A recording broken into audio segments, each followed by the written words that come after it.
tak sempat terhenti, seperti jarum jam dinding yang tidak berfungsi. Ada mereka yang jatuh, ada mereka yang sakit, ada mereka yang kehilangan, ada mereka yang meninggalkan. Tidak satu, tidak dua, mereka pergi bergerombol dalam gelombang bernama kematian. Pandemi akan pergi seperti kabut yang hilang sebelum fajar. Asal kalian tidak membawa ego, bergerombol di sana-sini, berhahaha mengabaikan yang diatur.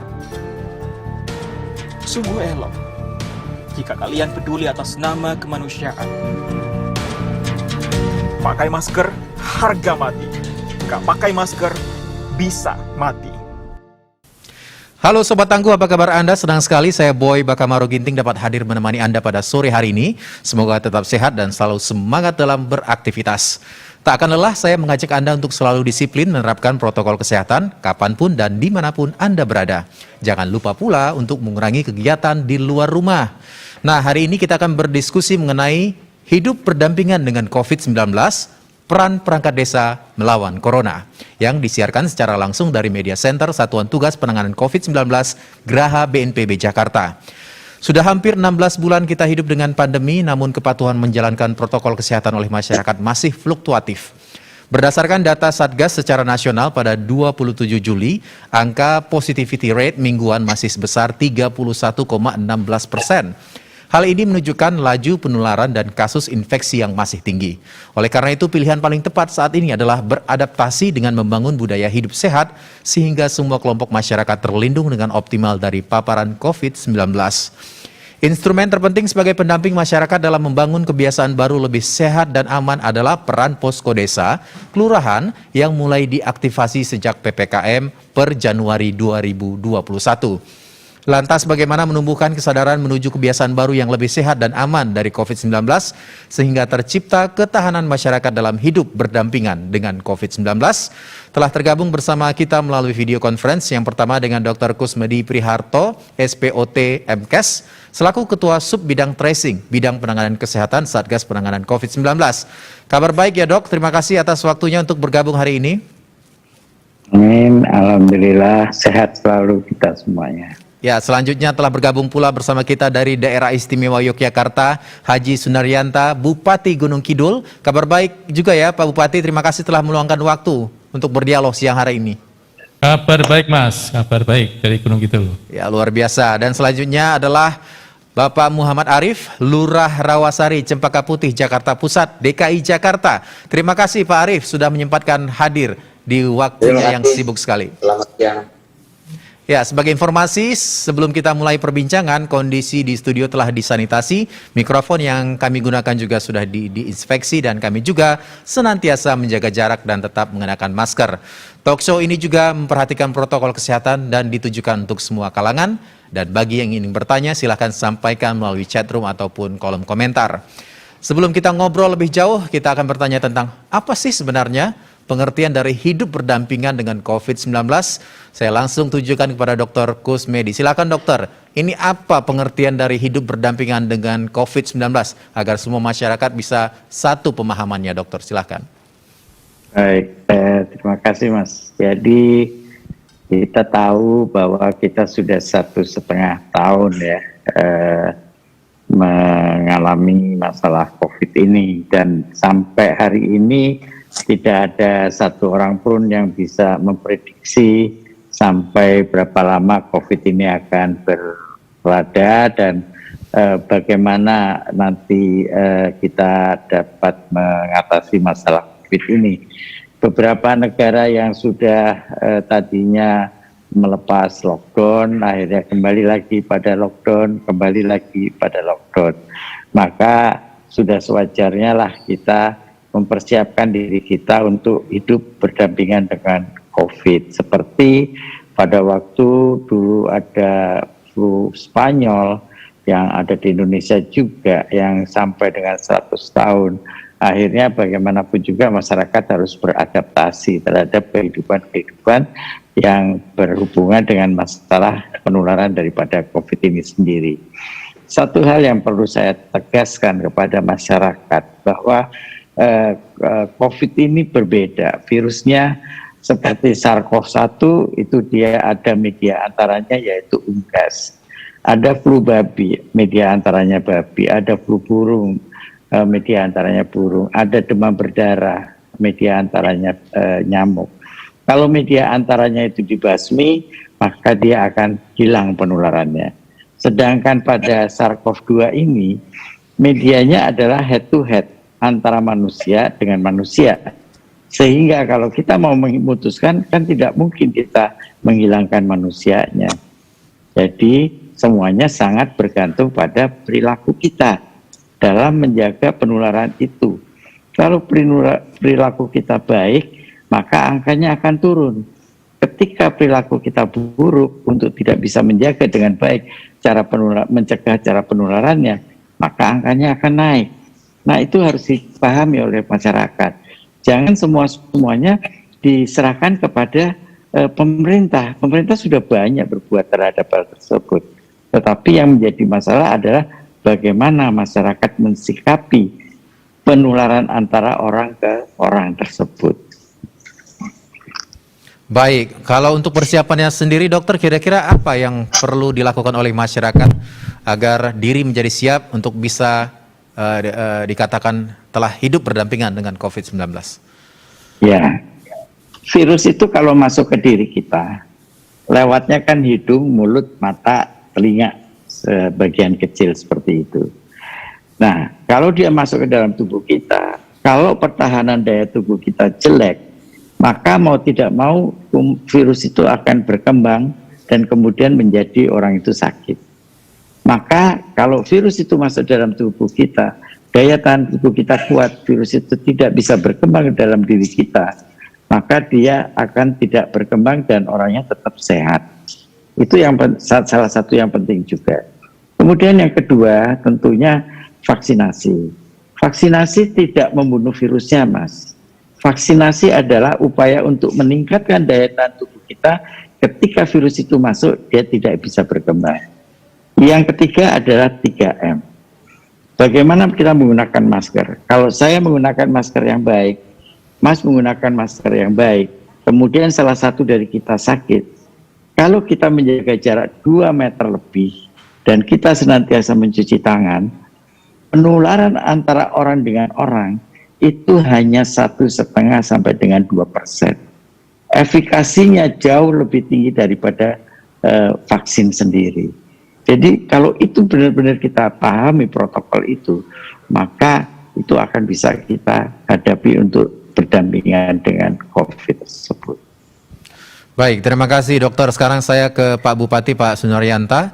Ini sebelum menanyakan mengenai hidup berdampingan, saya mau sedikit flashback sejak PPKM ini, PPKM darurat yang digulirkan, Gunung Kidul mencatatkan kasus baru di atas 100 kasus setiap harinya. Bagaimana strategi Gunung Kidul agar masyarakat Gunung Kidul siap mengingat kasus sekarang ini sedang menyebar dengan masif, baik secara fisik dan mentalnya? Kira-kira persiapannya seperti apa? Pak Bupati, silakan. Baik, terima kasih Mas. Saya sebelumnya nanti saya ada waktu kira-kira hanya 5 menit Mas ya, karena setelah ini saya ada Zoom dengan Pak Menko Marves, jadi nanti mohon maaf juga Pak Kusmedi, nanti mohon maaf juga Mas Arief tadi. Sebelumnya nanti saya mungkin kurang 5 menit saya sudah meninggalkan tempat ini. Tapi sebelumnya saya akan menyampaikan tentang situasi dan kondisi pandemi saat sekarang di Gunung Kidul. Jadi saat sekarang Mas Boy, tren penurunan di Gunung Kidul juga sudah mulai dari 3 hari yang lalu kalau tidak salah. Ini tetapi masih fluktuatif ya. Jadi yang kita terpapar dan setiap hari masih kira-kira juga di atas 100 masih. Kemudian untuk kesembuhan, tren kesembuhan juga kita cukup tinggi di atas angka terpapar, ini juga di atas angka ratusan, di atas angka 200-an malahan. Tetapi di sini satu hal yaitu tentang yang meninggal ini juga cukup tinggi, masih di angka 4,sekian%. Jadi setiap hari hampir di atas 15 orang ya, saudara-saudara saya di Gunung Kidul ini meninggal. Ini masih cukup tinggi. Nah, kemudian dari pemerintah daerah juga saat sekarang sedang menggalakkan terus untuk vaksin ya, tapi juga disebutkan oleh Pak Dr. Kusmedi bahwa vaksin ini kan untuk menambah imunitas kita, tetapi tanpa kita adanya perilaku yang benar tentang protokol kesehatan, ya nanti tidak berguna juga, pasti juga akan terjangkit dan kemudian juga akan sakit lagi. Makanya dua hal ini untuk kita yang tetap hidup bertahan ini juga harus dikedepankan. Jadi antara vaksinasi juga dengan protokol kesehatan. Kemudian pemerintah daerah juga bekerja sama dengan Pak Camat, dengan kawan-kawan lurah, ya juga dengan RT, dengan RW, Pak Dusun dan tokoh-tokoh masyarakat lain juga sama, ya kita dengan semangat yang sama untuk memberikan pembelajaran atau edukasi terhadap masyarakat. Memang saat sekarang di Gunung Kidul ini sebenarnya masih kecil ya Mas dibanding dengan kabupaten-kabupaten yang lain. Karena di zona merah kita di tingkat mikro atau RT ini kira-kira hanya 3 RT ya, yang zona merah dari 2.800 sekian RT, kita yang zona merah hanya 3 RT.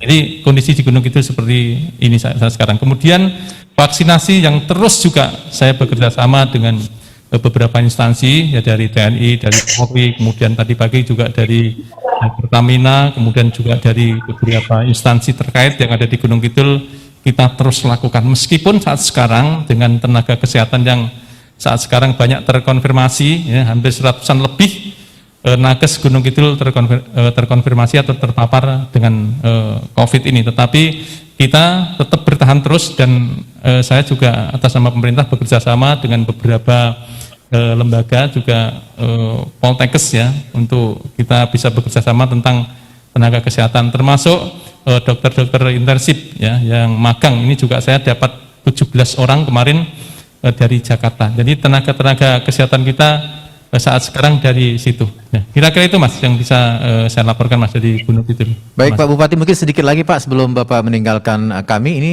Ya. berdasarkan data sensus 2020 kepada penduduk di Gunung Kidul kan ini sebenarnya hanya 500 jiwa per kilometer persegi Pak ya. Ini artinya tidak padat. Tadi Bapak juga sudah menyebutkan kasusnya sebenarnya terkonsentrasi di 3 RT saja.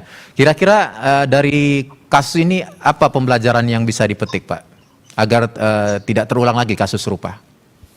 Saya juga mengimbau ya kepada masyarakat dengan kasus-kasus yang seperti ini hanya satu, karena ini kan dialami oleh seluruh bangsa Indonesia ataupun dunia ini ya. Jadi seperti persis yang disampaikan oleh Pak Dr. Kumaiti, vaksinasi terus ya digalakkan. Kemudian protokol kesehatan ini juga tidak kalah penting, karena kalau hanya vaksin saja kemudian prokes ini kita tidak lakukan atau dengan ketat, ya nanti kita akan kembali lagi akan terkena lagi. Jadi sekali lagi protokol kesehatan tadi juga disebutkan dengan 5M ini sangat dan sangat penting. Makanya kita atas nama pemerintah selalu memberikan edukasi terhadap masyarakat terus. Itu Mas. Baik, terima kasih Pak Bupati, silahkan melanjutkan tugas kembali. Terima kasih untuk waktunya bergabung. Terima kasih Mas, terima kasih kepada semuanya. Assalamualaikum warahmatullahi wabarakatuh. Waalaikumsalam Pak Bupati. Baik, kita lanjutkan diskusi kita. Saya akan bertanya kepada Pak Arief, ini tentang mengapa kita harus hidup berdampingan dengan COVID-19. Kami ingin tahu kabar terbaru dari Rawasari, Jakarta Pusat. Pak Arief, ini bagaimana Bapak menggerakkan seluruh elemen kelurahan untuk dapat bahu-membahu mendampingi warga yang sakit pada masa pandemi ini, Pak? Silahkan. Baik, terima kasih. Assalamualaikum warahmatullahi wabarakatuh. Terima kasih atas kesempatan yang diberikan. Saya Arief Biki, Kelurahan Rawasari, Cempaka Putih, Jakarta Pusat. Sedikit penyampaian kami terkait penanganan COVID-19 di Kelurahan Rawasari. Perlu kami informasikan bahwasanya kami di Kelurahan Rawasari sejak penerapan PPKM darurat atau lebih tepatnya sejak awal Juli 2021 sampai dengan hari ini, kami sempat mengalami kasus di mana peningkatannya itu sangat luar biasa, di mana kasus aktif per hari itu mencapai hampir 500 kasus aktif per harinya. Dan sampai dengan hari ini rata-rata kasus harian aktif kami itu mencapai angka 360 kasus per hari. Dan sepanjang bulan Juli ini juga ada sekitar 20 kasus kematian, yang mana 3 diantaranya itu kematian pada saat melaksanakan isolasi mandiri atau meninggal di rumah, bukan di luar rumah sakit, di luar vaskes. Untuk itu kami di sini Pemprov DKI Jakarta kita sudah menerapkan berbagai cara. Ada 4 KPI atau Key Performance Indicator bagi kami, yang mana adalah kami harus tahu di mana saja ada kasus, kemudian siapa saja, tracingnya kepada siapa saja, Kemudian juga kami KPI yang kedua yaitu tertangani, yang mana tidak boleh ada yang terlantar. Artinya seluruh warga Jakarta, khususnya ada di Kelurahan Rawasari, kami pastikan bahwasanya semua kebutuhan pokok dan kesehariannya termasuk obat juga harus terpenuhi. Dan kemudian juga apabila ada kasus kematian di rumah, sebagaimana tadi saya sampaikan, dalam waktu maksimal 6 jam itu sudah harus ditangani. Untuk itulah kami di bawah pembinaan dari Camat Cempaka Putih, kami membentuk tim pemulasaran secara swadaya, yang mana di bawah binaan dari Puskesmas Kecamatan. Apabila ada kasus kematian di rumah, kami langsung melaksanakan pemulasaran dengan protokol COVID-19 di rumah tersebut. Dan terakhir, kami juga menggalang semua pihak dari RT, RW, PKK, LMK, FKDM, serta unsur-unsur lainnya, bahkan unsur-unsur kelembagaan masyarakat lainnya seperti Ormas dan lain-lain juga kami galang untuk penanganan kasus COVID-19 ini. Kami juga ada penggalangan dari beberapa organisasi kemasyarakatan yang secara swadaya melakukan pemberian makan siang gratis kepada warga yang melaksanakan isoman. Kami juga menerima ada bantuan-bantuan dari pihak-pihak lain, CSR, selain juga bantuan dari Dinas Sosial Provinsi DKI Jakarta. Dan harapan kami juga ke depannya kasus ini semakin terkendali, yang mana per hari ini alhamdulillah kasus kami mengalami penurunan sejak tanggal 1 kemarin itu. Sekarang kasus aktif yang ada di Kelurahan Rawasari itu ada sebanyak 298 kasus, dan berangsur ini harapan kami bisa segera tertangani dengan baik. Kira-kira seperti itu, Pak. Baik, Pak Arief, ini kan di tengah menangani warga yang sakit, pastinya upaya ataupun kampanye untuk menerapkan kebiasaan untuk bisa berdampingan dengan COVID-19 tentu dikampanyekan juga, digalakkan juga, Pak ya. Kira-kira ini kebiasaan apa sih yang paling masih sulit gitu diterapkan untuk warga yang mungkin belum terbiasa melakukannya, Pak? Ya, sebenarnya sederhana ya. Kebanyakan kita, warga kita itu senangnya nongkrong. Senangnya itu bercengkerama atau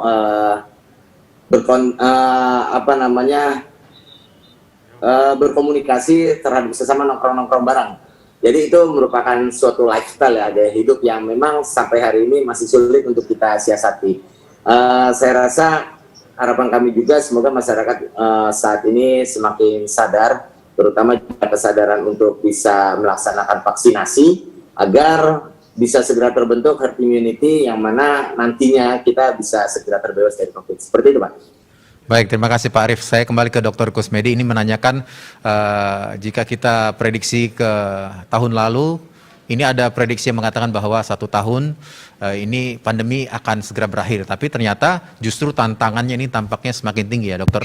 Belum juga virus ini masih saja terus bermutasi, yang terakhir ada Delta Plus gitu ya. Bagaimana kita bisa menjaga diri dan keluarga ini tetap tangguh ke depannya, dokter? Iya, jadi memang di tahun 2021 ini tentunya akan lebih susah ya. Kenapa demikian? Karena kalau dulu itu memang virus itu dibawa dari luar Indonesia. Dan yang membawa itu kan umumnya orang yang mempunyai ekonomi yang baik, sehingga mungkin pendidikannya juga cukup baik, dan virusnya mungkin masih di tengah-tengah kota seperti itu. Tetapi dengan makin panjangnya ke sini, terjadinya sebuah persentuhan ataupun pertemuan antara semua orang yang ada di kota itu, maka virus itu sekarang sudah sampai ke daerah-daerah kampung, desa seperti itu, yang mana daerahnya padat. Nah, kepadatan ini kalau dulu klasternya itu paling klaster kantor, klasternya klaster pasar, di tempat orang berkumpul. Nah, sekarang klasternya jadi klaster keluarga. Kenapa? Karena tempatnya sangat padat. Dengan kepadatan itu, kalau ada satu orang yang kena, udah pasti semua satu rumah jadi kena. Sehingga jumlahnya jadi banyak sekali. Pemerintah harus siap dengan kondisi-kondisi yang seperti itu. Maka di sini perlu sekali pengertian daripada para lurah itu untuk mencerdaskan masyarakatnya. Bagaimana caranya COVID ini menular dari satu orang ke orang yang lain. kemudian bagaimana mempertahankannya supaya itu tidak menjadi kita jadi sakit. Itu masih sampai di cara penularan. Saya baru tadi malam kita melakukan bincang-bincang dengan teman-teman pengelola, teman-teman medis ya. Kita menanyakan, apakah kalau sudah habis menderita COVID, orang itu betul-betul akan menjadi sehat? Ternyata ada permasalahan di sana. Ternyata sesudah sakit daripada COVID itu ada sequelae, ada gejala, ada sisa daripada luka yang disebabkan karena COVID itu. Dan itu menyelesaikannya tidak mudah, karena dia menyerang pada organ pernapasan, sehingga diperlukan orang-orang itu dilakukan rehabilitasi supaya dia betul-betul kembali sehat seperti semula. Kan jadi panjang sekali penata laksanaannya seperti itu. Sementara masyarakat yang tadi Pak Lurah sampaikan senangnya nongkrong-nongkrong, ngobrol ke sana ke sini, mereka tidak berpikir itu, bahwa setelah dia sehat pun masih akan ada masalah dalam dirinya, walaupun tidak semuanya seperti itu. Buat mereka yang tertangani dengan baik dan mungkin masih muda, oke. Tetapi mereka yang mempunyai komorbid, kemudian dia mempunyai usia lanjut, itu akan menjadi masalah.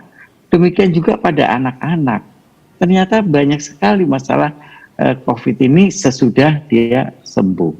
Jadi saya berharap terus terang kepada Pak Lurah, kepada para bupati, pimpinan daerah, kita mulai mensosialisasikan untuk belajar bersama dengan masyarakatnya bahwa COVID itu bukan sesuatu yang mudah.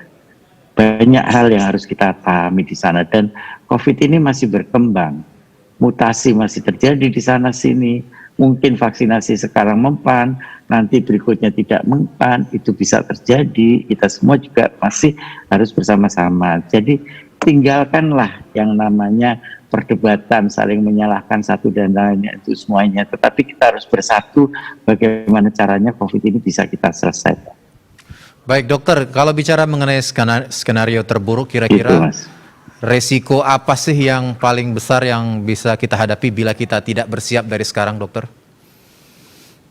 Ya tentunya kalau kita tidak bersiap, kalau kita melihat dari sisi sisa luka akibat daripada COVID itu, berarti sistem kesehatan kita harus mengeluarkan biaya yang banyak lagi untuk bisa menyelesaikan masalah-masalah itu. Termasuk masalah-masalah kalau misalnya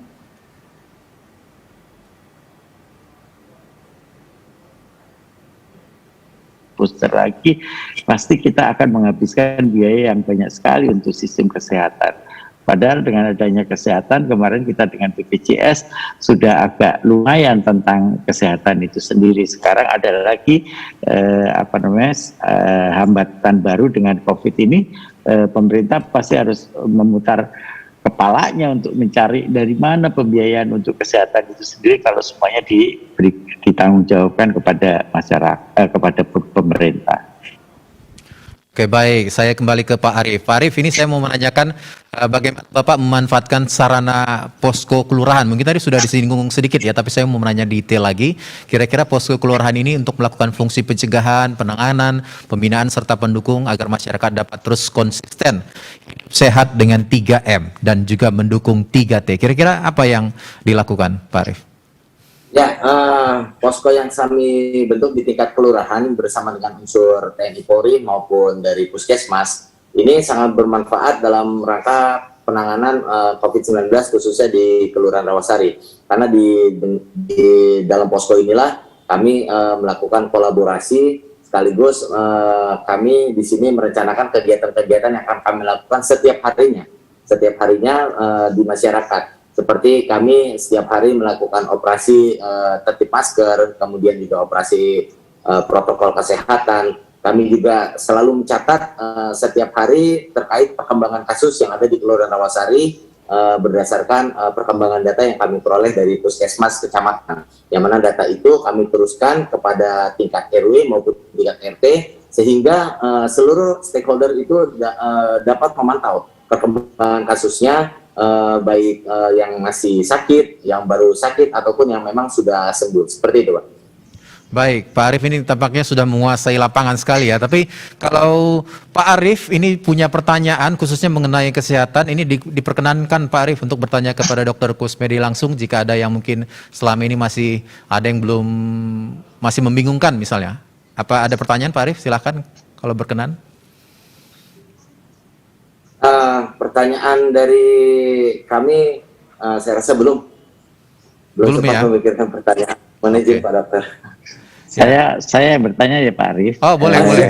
Ya. Kayaknya menarik nih. Saya sih menghargai usaha Pak Arief, itu bagus banget semuanya. Tapi yang saya ingin tanyakan, bagaimana caranya Bapak bisa menahan virus itu kalau misalnya sudah terkontrol semuanya, tidak masuk lagi ke wilayah Bapak?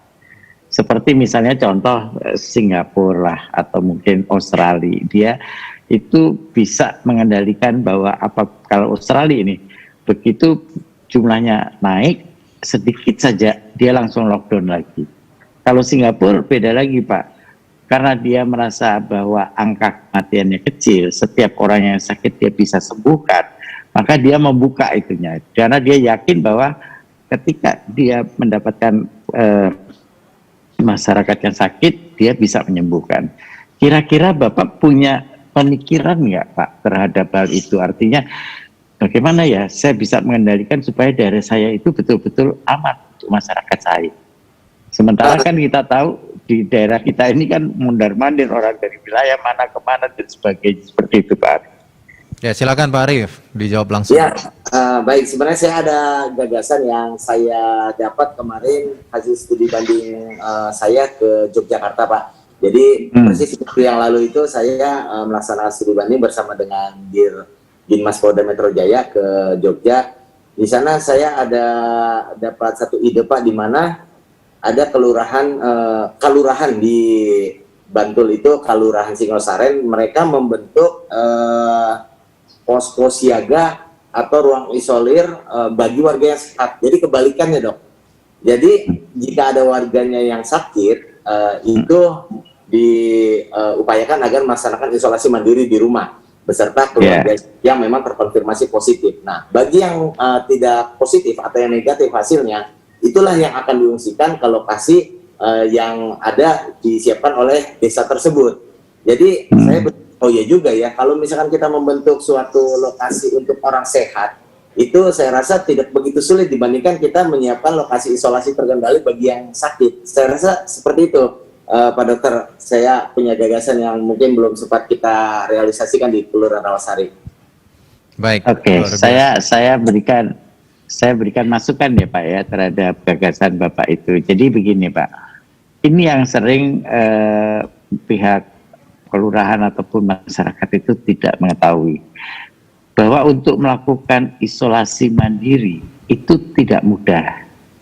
Dia mempunyai persyaratan-persyaratan. Bahwa seorang yang harus melakukan isolasi mandiri itu punya kamar tersendiri untuk si pasien.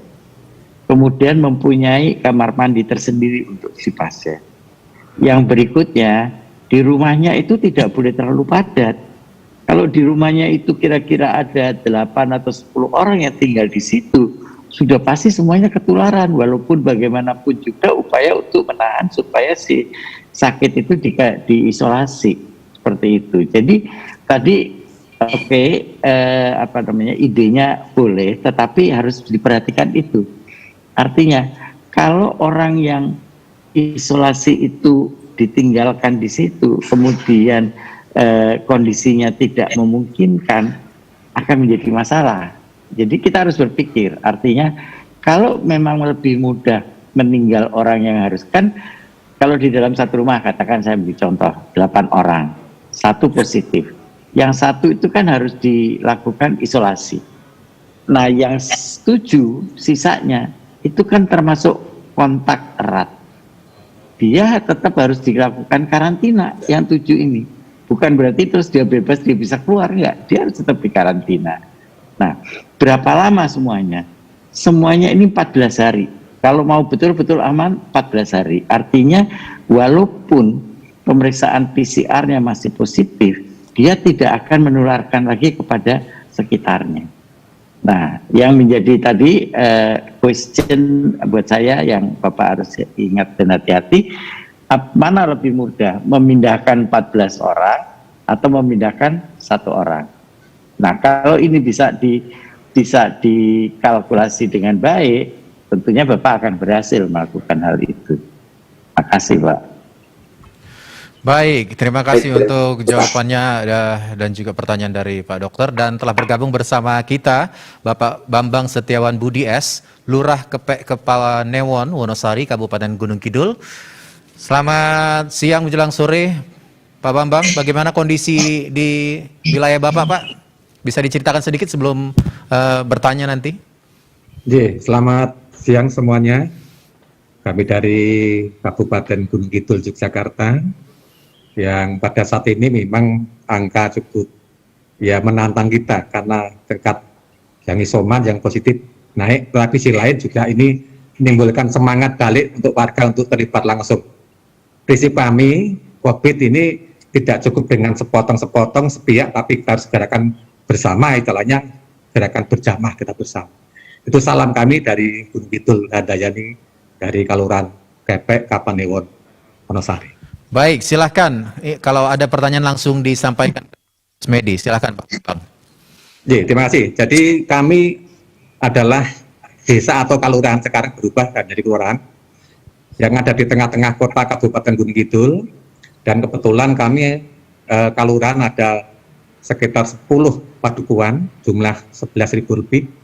Yang menjadi kendala kami adalah pada 2 minggu, 3 minggu terakhir ini angka kematian karena positif COVID cukup tinggi, dan kami sudah sepakat kami tidak ingin semuanya harus diserahkan pada BPBD atau PMI, tapi dari pemulasaran sampai dengan penguburan kami sudah membuat 4 tim, 4 di Kadukuan, kemudian tim 1 di pusatnya di Kelurahan. Jadi kami tidak hanya sekedar pendampingan isoman, mengantarkan di saat untuk vaksin, tapi beberapa hari ini tugas kami hampir beberapa malam ini kami di makam di TPU karena pendampingan pemakaman, dan kami siap bukan hanya warga Kepek, tapi juga dari warga yang dari Jakarta, yang dari Semarang yang meninggal kemudian dibawa pulang ke Kepek, kami terima dan siap relawan termasuk penggali kubur 4 TPU kami siap. Demikian. Iya, boleh saya bertanya, Mas Moderator? Ya, silakan Dokter. Jadi Pak Lurah, idenya baik karena memang sekarang semua orang sudah mulai capek ya, artinya 1,5 tahun melakukan kegiatan-kegiatan, kalau tidak dibantu dengan masyarakat pasti tidak mungkin. Nah, ide Bapak yang Bapak lakukan itu bagus, tapi yang saya pesankan kepada mereka, kepada Bapak tentunya untuk mereka daya tahan tubuhnya harus betul-betul kuat, Pak. Betul. Harus bisa diberikan gizi yang baik, diberikan vitamin yang baik, kemudian pengetahuan tentang bagaimana caranya melakukan pemulasaraan yang benar. Nah, ini yang kadang-kadang kita masih belum menyentuh ya Pak, bahwa banyak tokoh masyarakat itu kadang-kadang tidak setuju dengan cara-cara yang semacam itu. Nah, ini saya cuma berharap bahwa ikut sertakanlah tokoh masyarakat itu dalam cara memandikan, penguburan dan sebagainya, terutama mereka-mereka dari tokoh-tokoh agama ya, supaya mereka juga mengerti bahwa ini kita sedang dalam kondisi yang berbahaya. Tidak mungkin kita melakukan protokol-protokol seperti ketika kita tidak dalam keadaan berbahaya, Pak. Seperti itu. Betul. Baik, terima kasih Dokter. Dan sebagai penutup kami persilakan kembali kedua narasumber untuk memberikan closing statement, semacam himbauan. Yang pertama kepada Pak Arief selaku Lurah Rawasari, kira-kira apa himbauannya, pesan yang mungkin disampaikan kepada masyarakat, nanti dilanjutkan oleh Dr. Kusmedi. Silakan Pak Arief. Ya, terima kasih. Mungkin closing statement dari saya di sini kami mengharapkan agar harapan kami semoga kasus COVID-19 ini bisa segera mereda dan masyarakat bisa beraktivitas dengan sehat sebagaimana sedia kala. Kemudian kami juga berharap di sini kami pemerintah juga bisa bekerja sama secara terintegrasi dengan baik, artinya tidak bekerja masing-masing. Unit ini melaksanakan ini dan ini, jadi tidak saing-saingan. Kita semua terintegrasi dengan baik dalam melaksanakan tugas-tugas kita, fungsinya kita dalam rangka pencegahan COVID sekaligus untuk memulihkan kembali kondisi Jakarta, kondisi Indonesia secara umum. Mungkin itu. Terima kasih. Baik, terima kasih kembali Pak Arif, selamat menjalankan tugas kembali, dan silakan kepada Dr. Kusmedi, kira-kira imbauannya seperti apa bagi masyarakat yang saat ini mungkin dalam kondisi sakit, tapi ada juga yang masih dalam kondisi yang was-was dalam menjalankan protokol kesehatan. Silakan dokter. Ya, jadi yang pertama kepada Satgas, saya terima kasih. Ini acara-acara baru yang akan terus-menerus kita lakukan setiap minggu, forum bersama para lurah. Saya minta kepada semua lurah-lurah bisa bergabung, kita bisa berbagi inovasi, kita bisa berbagi trik-trik apa yang bisa dilakukan untuk masyarakat, supaya kita segera bisa menyelesaikan masalah itu dengan lebih baik. Kemudian yang kedua tentunya kepada para lurah-lurah juga, bahwa para lurah itu adalah pamong desa terdepan daripada struktur yang ada di Kementerian